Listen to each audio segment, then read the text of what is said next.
Hey, before I cover each of feature and option in the details, I just gonna walk you through and show you and explain you how the basically Automatio work. So actually how the extension works. So Automatio consists from different actions, and as you can see, we have input action, click action, extract action, paginate action, toolbox, which have a lot of different tools inside and actions. But for a better usability and user experience, we decided to put this in under one toolbox action. So is I think the it's a self-explanatory. As you can see, the input action is used to input the data into the forms, to fill the forms, the like text editors, search bars, and so on. And click action, as it says, it's used to click on the web elements.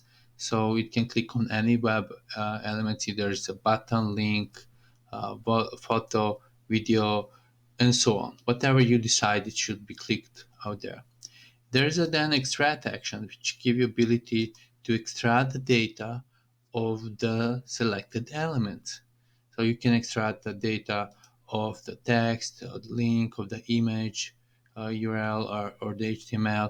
And there's some options which are going to cover in the detailed extraction action video. Uh, and then we have the paginate action, which basically give you ability to paginate through the pages. Either there is a standard pagination like next button, or is it infinity pagination. And I'm gonna cover that as well into a more detailed video. Then we have the toolbox, and if you open the toolbox over here, you have a bunch of action like go back, go forward, refresh page, scroll, go to specific URL, take a screenshot, take a source code of the current page, solve the Google reCAPTCHA, wait, simulate the keystroke, deal with dialogues and warning pop-up boxes, hover, upload file, and so on. As you can see, each of these action have these three dots, which mean that it have sub options out there. So you check that. I forgot to mention actually that the first action by default is always the start action, and the start action have a bunch of things inside.